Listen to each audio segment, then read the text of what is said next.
अरे जल्दी भाग, वो पीछे आ रहे हैं। तू ऐसा कर, इधर से भाग। दोनों साथ रहेंगे तो ज़्यादा खतरा है। तू मुझे उस मोड़ वाले कब्रिस्तान में मिल, मैं वहीं तेरा इंतज़ार करूँगा। रुपेश ने भागते हुए बब्बन से कहा।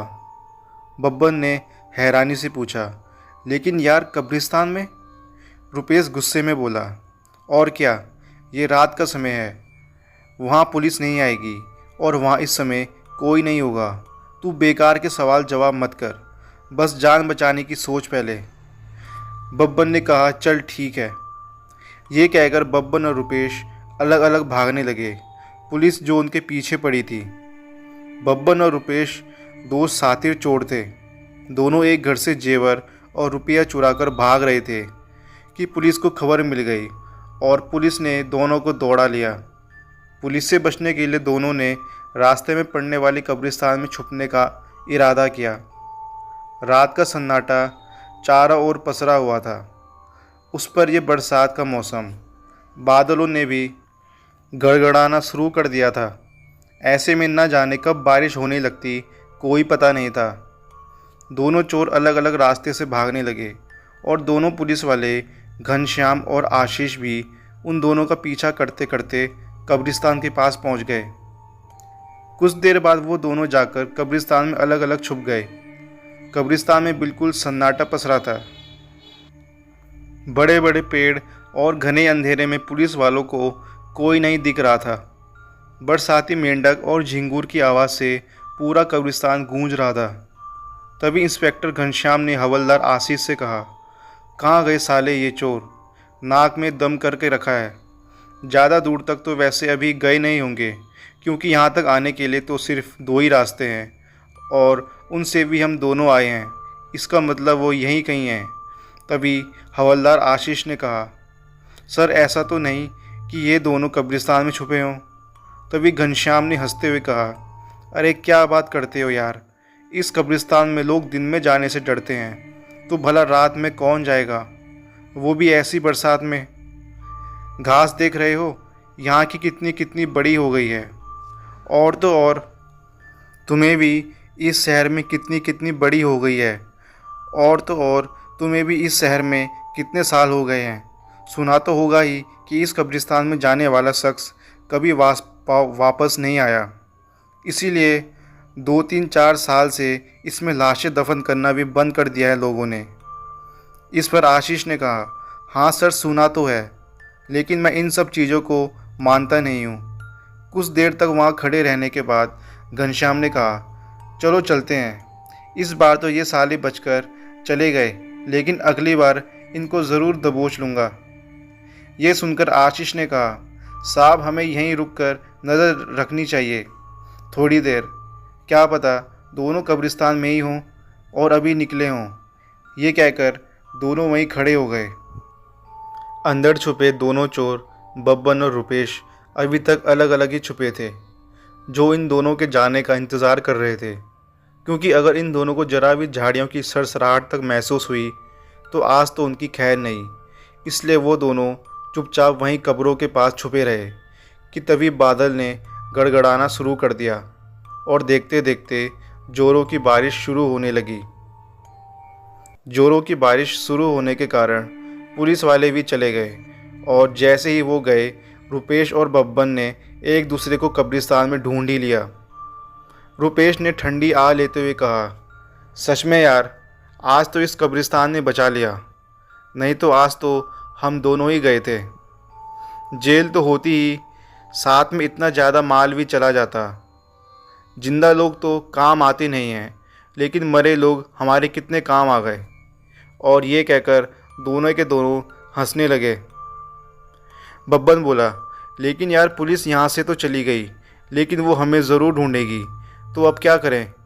रुपेश गुस्से में बोला, अरे यार तू बस रोता रहता है, आगे क्या होगा वो बाद में सोचेंगे, अभी तो माल देखते हैं। बब्बन ने फिर कहा, पर यार अब क्या करना है, ये तो सोच बारिश भी सुबह तक रुकने वाली नहीं। रुपेश ने कहा, करना क्या है, इतनी बारिश में कहाँ जाएंगे, इसलिए मैं कहता हूँ कि रात भर कब्रिस्तान में ही रह जाएं, सुबह उठकर किसी वक्त निकल लेंगे यार। और वैसे भी अब पुलिस तो जा चुकी है, ये कहकर दोनों इधर उधर देखने लगे। बारिश अब और तेज़ हो चुकी थी और जिस पेड़ के नीचे वो खड़े थे अब उसके नीचे भी धीरे धीरे पानी भर रहा था। इसलिए दोनों एक कब्र के ऊपर खड़े हो गए और बारिश से बचने का कोई उपाय सोचने लगे। तभी जोरदार बिजली कड़की, जिसकी चमक से उन्हें पूरा कब्रिस्तान दिख गया और वहीं एक कोने में एक जगह भी दिख गई। रुपेश ने कहा, यार देख, वहाँ पर बैठने की जगह है, बड़ी सी टीन पड़ी है, जल्दी चल वरना पूरी रात ऐसे बारिश में काटनी पड़ेगी। बब्बन ने खुश होते हुए कहा, हाँ यार ये सही रहेगा, चल वहाँ आराम से बैठकर माल गिनते हैं। दोनों जल्दी से कब्रिस्तान के कोने में पड़ी टीन के नीचे आकर बैठ गए, जो शायद इसीलिए लगाई गई थी कि अगर किसी को दफनाते समय बारिश होने लगे तो लोग इसके नीचे बैठ सकें। दोनों बैठकर एक बैग खोलकर चुराया हुआ माल देखने लगे। चारों ओर बस बारिश की आवाज़ सुनाई दे रही थी और बिजली की चमक से बार बार इस कब्रिस्तान की सारी कब्र दिखाई दे जाती थी, जो किसी भयानक मंजर से कम नहीं लग रही थी। कौन जानता था कि ये कब्रें कितने सालों से मौत के आगोश में सोई हुई हैं। दोनों चोर चुराए हुए माल को देखने में मस्त थे कि तभी उन्हें पायल की आवाज़ सुनाई दी। दोनों इधर उधर देखने लगे। वो आवाज़ इस तेज़ बारिश में भी इतनी साफ सुनाई दी कि उन्हें लगा जैसे कोई उनके ठीक पीछे ही खड़ा हो। रुपेश ने कहा, इतनी रात गए और इस बारिश में कब्रिस्तान के अंदर कोई औरत तो नहीं हो सकती। इसका मतलब ये तू ही कर रहा है। चल दिखा कितना वजनदार पायल चुराया है तूने। बब्बन ये सुनकर भड़क गया और बोला, अबे क्या बात कर रहा है, मेरे पास कुछ नहीं है, ये ज़रूर तेरा काम है, चल निकाल जो भी छुपा रखा है। दोनों ने एक दूसरे की तलाशी ली तो कुछ नहीं निकला और दोनों शांत हो गए। वो दोनों बिना ज़्यादा ध्यान दिए फिर नोट गिनने लगे कि तभी आवाज़ फिर आई, पर इस बार आवाज़ सिर्फ बब्बन को आई। बब्बन ने कहा, यार यहाँ कुछ गड़बड़ लगता है, ऐसा कर कहीं और छुप जाते हैं चल के, कब्रिस्तान में रहना ठीक नहीं लग रहा है। रुपेश बोला, बकवास बंद कर यार, कितनी मुश्किल से जान बचाई है, तू क्या चाहता है फिर से अपनी जान जोखिम में डाल लें, चुपचाप यहीं बैठ रहे। तुझे पता है ना, ये नया पुलिस वाला गिद्ध जैसे नज़र रखे है हम पर, क्या पता कहीं आसपास इस बारिश में भी हमें नोचने के लिए भटक रहा हो। और सबसे ज़रूरी बात तो ये है कि अपने ये कड़कट नोट इस बारिश में कैसे भिगा लूँ यार। आधी रात तो गुजर गई है, आधी रात और सही, समझा। अब देख के बताना कितना टाइम हो रहा है। बब्बन ने अपनी कलाई की ओर देखते हुए कहा, यार मेरी तो घड़ी ही कब्रिस्तान के गेट से कूदते वक्त गिर गई थी, मैं बैग में पड़ी तेरी घड़ी से देखकर बताता हूँ। उसने बैग से घड़ी निकालकर कहा, 1:30 बज रहे हैं। दोनों ने सारा माल बांट लिया और अपना अपना बैग सर के नीचे रखकर लेट गए। दोनों की आंख बस लग ही पाई थी कि तभी रुपेश को लगा जैसे कोई बड़ी तेज किसी पत्थर पर हथौड़ा मार रहा हो। रुपेश ने बब्बन को उठाया, लेकिन बब्बन गहरी नींद में था। रुपेश ने इधर उधर देखा तो दूर ऐसा लगा जैसे कोई कब्र के पास बैठा कब्र को तोड़ने की कोशिश कर रहा था और उसी पर हथौड़े से वार कर रहा था। रुपेश को ना जाने क्या हुआ कि इस बारिश में भी वो धीरे धीरे उसके पास चला गया तो देखा सच में एक आदमी कब्र को तोड़ने की कोशिश कर रहा था। रुपेश डरते हुए बोला, क्या भाई, ये तुम कब्र को क्यों तोड़ रहे हो? आदमी ने कोई प्रतिक्रिया नहीं दी और वो बराबर हथौड़ा कब्र पर मारता रहा। रुपेश ने फिर कहा, लेकिन इस बार भी कोई रिप्लाई नहीं आया। रुपेश ने डरते हुए अपना हाथ धीरे धीरे बढ़ाया और उस आदमी के कंधे पर रखा तो वो आदमी इतनी तेज़ी से मुड़कर चिल्लाया कि रुपेश की सांसें थम गई। उस आदमी का मुंह इतना बड़ा और काला चिल्लाते चिल्लाते फैल गया था कि उसमें तो कोई बड़ी से बड़ी चीज़ भी समा जाती और वो न जाने कहाँ गायब हो गया। रुपेश बुरी तरह डर गया। उसकी सांस रुकनी सी लगी। वो बड़ी तेज़ी से वापस उसी जगह गया जहाँ वो लेटा हुआ था। उसने बब्बन को उठाया और ये बात बताई। तो बब्बन ने कहा, मैं तो तुमसे पहले ही कह रहा था कब्रिस्तान में रहना ठीक नहीं है, लेकिन तुम मानते कहाँ हो। अब अगर कोई आवाज़ सुनाई देती है तो ध्यान मत दो, चुपचाप सो जाओ। ये कहकर वो लोग फिर लेट गए। अब दोनों ही कब्रिस्तान से जाना चाह रहे थे, लेकिन नोटों के भीग जाने के डर से नहीं गए। कुछ देर बाद वो पायल की आवाज़ फिर से सुनाई दी, लेकिन सिर्फ बब्बन को। उसने उठकर देखा, कब्रिस्तान की कब्र के ऊपर कोई औरत सी खड़ी थी, जिसका चेहरा साफ नहीं दिख रहा था। उसके कपड़े लाल चमकीले थे और शरीर पर खूब सारे गहने थे। अजीब बात तो ये थी कि इतनी बारिश और रात होने के बावजूद भी उसके गहने बहुत ज़्यादा चमक रहे थे। तभी उसने अपना बैग देखा तो वो बैग खाली था। उसे गुस्सा आने लगा, पर वो औरत कामुकता से उसे देखे जा रही थी और अपनी तरफ बुला रही थी। बब्बन ये देखकर बड़ा खुश हुआ। उसने रुपेश को उठाया और कहा, देख रुपेश, वो औरत, इसी की पायल की आवाज़ सुनाई दे रही थी हमें। और सुन, इसने हमारे सारे गहने उठा लिए हैं, इसके पास चलते हैं ना। रुपेश पहले बहुत डरा था, तो उसने बब्बन से कहा, नहीं नहीं, ये ज़रूर कोई भूत प्रेत ही होगी। तू आंखें बंद कर और चुपचाप लेट जा। लेकिन जब रुपेश ने अपने बैग के जेवर देखे तो वो भी गायब थे, इसलिए रुपेश भी उस औरत को ढूंढने लगा। दोनों इधर उधर देखने लगते हैं, लेकिन वो औरत गायब हो जाती है। इससे वो दोनों घबरा जाते हैं और ना चाहते हुए भी अपने जेवर छोड़कर तुरंत ही कब्रिस्तान से भागने का फैसला कर लेते हैं। दोनों उड़कर धीरे धीरे चलने लगते हैं। बारिश कुछ इस कदर हो ही जा रही थी कि जैसे आज वो ये पूरा कब्रिस्तान ही डुबा देगी। चलते चलते बब्बन को लगा कि उसके पीछे कोई है। उसने पीछे मुड़कर जैसे ही देखा, तभी ज़ोर से बिजली कड़की, जिसकी चमक में उसे वो औरत फिर दिखती है। उसकी आंखों में सम्मोहन इतना ज़्यादा होता है कि बब्बन उस पर मोहित हो जाता है और भीगता हुआ उसकी ओर चला जाता है। कुछ कदम चलने के बाद जब रुपेश को अपनी बात का कोई जवाब नहीं मिला तो वो पीछे मुड़कर देखता है। बब्बन गायब था। ये देखकर रुपेश घबरा जाता है और बब्बन को आवाज़ देता है, पर कोई जवाब नहीं मिलता। वो चारों ओर देखने लगता है। उसे लगता है जैसे सारे पेड़ उस पर हंस रहे हों, सारी कब्रें चीख रही हों। इस मूसलाधार बारिश में भी उसके माथे पर उसे पसीना महसूस होने लगता है। उसका दिल इतनी तेज़ी से धड़कता है कि मानो उसकी धड़कन रुक जाएगी। उसका मन बार बार कहता है कि वो वापस जाकर बब्बन को देखे, लेकिन उसके दिमाग ने उसको जाने नहीं दिया। वो तेज़ी से भागने लगा। कब्रिस्तान में वह बुरी तरह पानी भर चुका था, जिसमें छपाक से करते हुए वो बाहर की तरफ भागने लगा। तभी उसके सामने वही आदमी कब्र तोड़ते हुए दिखा। वो हथौड़ा पत्थर पर बार बार मार रहा था, जिसकी टन टन की आवाज़ सीधा रुपेश के दिमाग से टकरा रही थी। बरसात की ये रात आज रुपेश को इतनी लंबी लग रही थी मानो इस रात की सुबह ही ना होगी। रुपेश ने डरते हुए कहा, कौन हो तुम? आखिर मुझे क्यों डरा रहे हो? बोलते क्यों नहीं? मुझे पता है ये सब कुछ नहीं होता।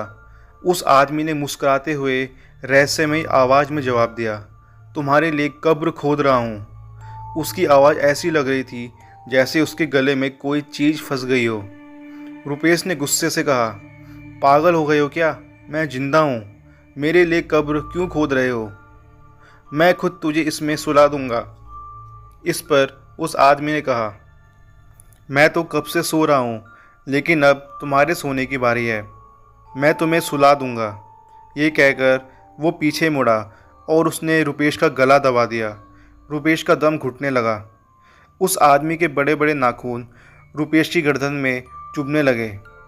उसका भयानक चेहरा रुपेश के बिल्कुल सामने था। रुपेश की सांसें टूटने लगी। तभी छन छन की आवाज़ फिर आई और वो खौफनाक आदमी या भूत फिर गायब हो गया। रुपेश की जान में जान आई। वो तुरंत वहाँ से तेज़ी से भागा। तभी ऐसा लगा जैसे वो हथौड़ा टन टन की आवाज़ और तेज़ हो रही हो, और देखते ही देखते सारी कब्रें खुलने लगी, जिनमें तेज़ बारिश का पानी भरने लगा। रुपेश ने अपने कदम और तेज़ी से बढ़ाए। बारिश और अंधेरे के कारण उसे कुछ भी नज़र नहीं आ रहा था। ये तो शुक्र था कि कब्रिस्तान के बाहर रोड पर एक स्ट्रीट लाइट जल रही थी, लेकिन बारिश के कारण वो भी बार बार जल बुझ रही थी, जिससे उसे कब्रिस्तान का गेट दिख जाता था।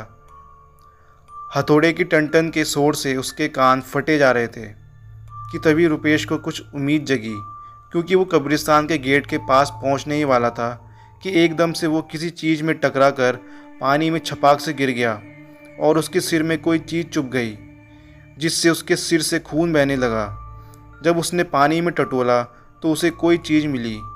वो कुछ और सोचता कि इससे पहले ज़ोर से बिजली चमक उठी, जिसकी चमक में जो उसने देखा उसे देखकर तो वो बिल्कुल सन्न रह गया, क्योंकि ये घड़ी थी वो बब्बन की। घड़ी का शीशा टूटा हुआ था और उसकी सुइयां बाहर पर रुकी थी। उसने अपने दुख दूसरी ओर देखा तो उसकी आंखें फटी की फटी रह गई। उसका मुंह खुला का खुला रह गया। ज़मीन में बब्बन पड़ा था। बरसात का सारा पानी उसके फैले हुए मुंह में घुस रहा था। उसके सीने से उसका दिल गायब था। लेकिन ये हुआ कैसे? किसने मारा बब्बन को? अगर बब्बन की मौत रात के 12 बजे ही हो गई थी तो फिर वो कौन था जो अब तक उसके साथ रहा? रुपेश का दिमाग इन्हीं सब सवालों से परेशान हो गया। उसका रोम रोम कांपने लगा। तभी उसे बिजली की चमक में वो भयानक आदमी हथौड़ा लिए फिर आता दिखा। और आश्चर्य की बात तो ये थी कि उस आदमी का दिल भी नहीं था। वो हथौड़ा बार बार अपने सर में मारने लगा, जिसकी आवाज़ ऐसी हो रही थी कि जैसे कोई पत्थर में हथौड़ा मार रहा हो। बब्बन मर चुका था, लेकिन कैसे? ये सब उसे बिल्कुल भी समझ नहीं आ रहा था। रुपेश अपने आंसू पोंछ तुरंत वहाँ से भागने लगा, पर जितनी तेज़ी से वो भागता उससे ज़्यादा तेज़ी से वो खौफनाक आदमी उसके करीब आ जाता। काफ़ी देर तक वो इस बरसात की रात में यहाँ वहाँ भागता रहा, और जब वो थककर चूर हो गया तो वो एक कब्र के पीछे जा छिपा। लेकिन वो आदमी अब वहाँ नहीं था। उसके दिल की धड़कनें अब कुछ सामान्य हो गई थी कि तभी उसे फिर वो पायल की झनकार सुनाई दी, और सुर्ख लाल जोड़े में गहनों से लदी हुई वही औरत जिसे देखने से ही किसी के होश उड़ जाते। रुपेश समझ गया था कि ये सब बुरी आत्माएं हैं जिन्होंने बब्बन को मारा और अब उसके पीछे पड़ी हैं। इसलिए वो उस औरत को नज़रअंदाज करके गेट की तरफ भागा और जैसे तैसे वो कब्रिस्तान से भाग निकला और अपने घर में आ गया। बारिश पूरी रात होती रही और वो पूरी रात बब्बन और उस कब्रिस्तान के बारे में सोचता रहा। सुबह होते ही बारिश थम गई और वो ना चाहते हुए भी फिर उसी कब्रिस्तान के पास आया। वही चोरों और बड़ी भीड़ लगी थी और पुलिस वाले बब्बन की लाश को उठाकर ले जा रहे थे। रुपेश वहाँ खड़ा चुपके से सबकी बातें सुनने लगा। भीड़ में लोग बातें कर रहे थे, अरे भाई, कब्रिस्तान में इतनी रात जाने की क्या ज़रूरत थी? देखो ना, किसी ने कितनी बेरहमी से इसका कलेजा ही निकाल लिया। दूसरा व्यक्ति बोला, अरे ये किसी जानवर का काम नहीं है, ये उसी डायन का काम होगा। तभी तीसरा व्यक्ति कहता है, कौन सी डायन भाई? मैंने भी कब्रिस्तान के बारे में कई बातें सुनी हैं।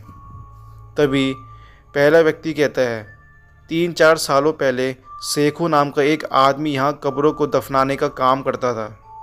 कब्रिस्तान में काम करते करते वो एकदम सनकी सा हो गया था। उसे घर में अच्छा ही नहीं लगता था। उसकी औरत कसीदन उस पर बहुत चिल्लाती, उसे बहुत कोसती और रोज़ कहती, कितनी बार कहा है कि ये काम छोड़ दो, पर तुम्हें तो कोई परवाह ही नहीं ना मेरी, ना इस घर की। वो तो अल्लाह का शुक्र है कि हमारी कोई औलाद नहीं है, वरना उसे भी तुम अपने जैसा बना देते। ये सुनकर शेखू ने चिल्लाते हुए कहा, चुप हो जाओ, ये अल्लाह का करम नहीं, उसका कहर है जो तू औलाद पैदा नहीं कर सकी, और मेरे काम को लेकर तूने एक भी लफ्ज़ बोला तो खुदा कसम मुझसे बुरा कोई नहीं होगा। पहले तो ये झगड़ा कभी कभी होता था, लेकिन अब मियाँ बीवी में रोज़ झगड़ा होता था, और जब भी झगड़ा होता तो वो शेखू से कहती, तुझे कब्रिस्तान ज़्यादा प्यारा है तो वहीं रात में भी रहकर यहाँ क्यों चला आता है? और सुन, आज कह देती हूँ कि जब तक तू ये काम नहीं छोड़ेगा तब तक तुझे इस घर में एक निवाला तक नहीं मिलेगा। अब सोच ले क्या करना है। मैंने भाईजान से कह दिया था, उन्होंने इस घर को बेच के शहर में कमरा और काम दिलाने का वायदा भी किया है। ये सब सुनकर शेखू का खून खौल उठा। उसने कसीदन की चोटी कस के खींची और उसके गाल पे एक जोरदार तमाचा मारते हुए बोला, खुदा कसम, आज अगर तूने मुझे खाना ना दिया तो तू मेरे हाथों मरेगी और मैं अपना ये घर और कब्रिस्तान छोड़कर कहीं नहीं जाऊंगा। तुझे जहाँ जाना है जा। मेरे बाप दादाओं ने सबने इसी कब्रिस्तान से ही अपनी रोजी रोटी कमाई है और तू कहती है मैं इसे छोड़ दूँ। ये कहकर उसने कसीदन को ज़मीन पर पटक दिया और खाना ढूंढने लगा, पर सारे बर्तन खाली थे। सेको गुस्से से और पागल हो गया। उसे गुस्से में देखकर कसीदन ज़ोर ज़ोर से हंसने लगी। सेखू उसके ज़ोर से एक लात मारकर घर से चला गया। कसीदन ज़मीन पर पड़ी और ज़ोर ज़ोर से हंसती रही। भूख से पागल सेखू सीधा कब्रिस्तान आ गया। उसके पास इतने पैसे नहीं थे कि वो बाहर से कुछ खरीद कर खा लेता, क्योंकि जो भी थोड़ी बहुत कमाई होती वो कसीदन घर के खर्च के नाम पे ले लेती और उसमें से कुछ पैसे अपने लिए जेवर खरीदने के लिए बचाती, क्योंकि उसे जेवरों का बहुत शौक़ था। लेकिन उसके पास सोने का कोई जेवर नहीं था। सेकू सोच ही रहा था कि तभी उसे न जाने क्या सूझी कि वो आज शाम को दफनाई कब्र खोदने लगा। उसके सिर पे भूत सा सवार था। वो बस खोदे जा रहा था और जब उसे वो लाश मिल गई तो वो पागलों की तरह हंसने लगा। उसने धीरे से जेब से चाकू निकाला और ज़ोर से उस लाश के सीने में घोंप दी। उसने उस लाश का सीना चीर के दिल निकाल लिया, जो अभी भी लाल था। उसने वो दिल एक तरफ रखा और जल्दी से लाश फिर वैसे ही दफना दी। उसने कुछ लकड़ियां लेकर आग जलाई और वो दिल एक छड़ी में चुभोकर आग में भूनने लगा। उसकी आंखों में एक वैसीपन सा झलक रहा था, जैसे वही कोई शैतान बन गया हो। देखते देखते उसने वो भुना हुआ दिल खा डाला और कब्रिस्तान में ही चैन की नींद सो गया। अगले दिन उसने अपने सोने ले लिए एक खाट ली और कब्रिस्तान के एक कोने पे बड़ी सी टीन डाल ली। अब वो हफ्तों घर नहीं जाता, जिससे कसीदन और भड़क गई। वो समझ चुकी थी कि उसका शौहर अब ये घर बेचकर कभी शहर नहीं जाएगा। कई दिनों के बाद एक दिन शेखू जब घर गया तो फिर दोनों में बहुत लड़ाई हुई और लड़ते लड़ते उसने अपनी बीवी के सीने में वही चाकू घोंप दी और वो देखते ही देखते मर गई। शेखू उसे मरते हुए देखकर हंसने लगा। उसने कसीदन का दिल भी उसके शरीर से नोच कर निकाला और कच्चा ही खा गया। उसने कसीदन की लाश को पुरानी कब्र में दफना दिया ताकि किसी को शक ना हो। नई कब्र खोदता तो शायद किसी को पता चल सकता था, और वो कब्र इतनी पुरानी हो चुकी थी कि अब उसे कोई देखने नहीं आता। उसके बाद किसी को ये बात पता नहीं चली और वो उसको दफना कर उसी कब्र पर लेटकर हंसने लगा। लेकिन कसीदन डायन बनकर अपना बदला लेने आ गई और दूसरे दिन उस आदमी की लाश भी बिल्कुल इसी हालत में मिली। उसका भी दिल गायब था और उसके पास एक मोटा हथौड़ा भी पड़ा था। ये सब सुनकर रुपेश की रूह कांप गई। उसने भगवान को धन्यवाद किया कि वो बच गया। भीड़ में खड़े दूसरे लोगों ने ये कहानी बताने वाले आदमी से कहा, लेकिन भाई, तुम्हें इतना सब कुछ कैसे पता चला? क्योंकि ये सारी वारदात होते हुए तो किसी ने नहीं देखा। इस पर वो आदमी मुस्कुराया और रुपेश की तरफ देखकर बोला, क्योंकि वो आदमी मैं ही हूँ जिसने अपनी औरत को मारा था। ये सुनकर रुपेश के पैरों तले ज़मीन खिसक गई। उसने अपने आसपास देखा तो दूर दूर तक कोई नहीं था और एकाएक जोरों की बारिश और रात होने लगी। उसने फिर अपने चारों ओर देखा तो वो कब्रिस्तान के बाहर नहीं बल्कि अंदर ही खड़ा था। वो तो उसी पल बेहोश हो गया था जब वो पत्थर से टकराकर ज़मीन पर गिरा था और बब्बन की घड़ी उसे मिली थी। तो इसका मतलब वो ये सब सपने में देख रहा था या वो खौफनाक साए उसे अपनी कहानी बता रहे थे। उसे कुछ समझ नहीं आ रहा था। अब बीती रात की सारी बातें उसकी आंखों के सामने घूमने लगी। वो कुछ और सोचता समझता कि वो डर से बेहोश होकर गिर पड़ा और जब उसकी आंखें खुली तो उसके चारों ओर अंधेरा दिख रहा था। वो सही से हिलडुल भी नहीं पा रहा था। उसका दम घुट रहा था। उसे लग रहा था जैसे वो किसी के ऊपर लेटा है। उसने अपने हाथ पैर चलाने शुरू कर दिए। तब उसे एहसास हुआ कि वो किसी ताबूत में बंद है। उसने उठने की कोशिश की पर उठ नहीं सका। बड़ी मुश्किल से जब उसने अपने नीचे देखा तो डर से उसका दिल फटने लगा, क्योंकि वो बब्बन की लाश के ऊपर लेटा था। वो चीखने लगा, लेकिन उसकी चीखें सुनने वाला कोई नहीं था और बारिश का पानी बहकर धीरे धीरे उसकी कब्र में भर रहा था। कुछ देर बाद उसकी चीखें बंद हो गई। उसकी कब्र के ऊपर उन दोनों का चोरी वाला बैग रखा था और कसीदन और सेखू की आत्मा दोनों बारिश में कब्र पर बैठकर मुस्कुरा रही थी और बारिश अभी भी अपना कहर ढाए जा रही थी। तो दोस्तों, ये थी आज की कहानी। उम्मीद है आपको ये कहानी पसंद आई होगी। तो दोस्तों, मिलते हैं आपको अगली वीडियो में।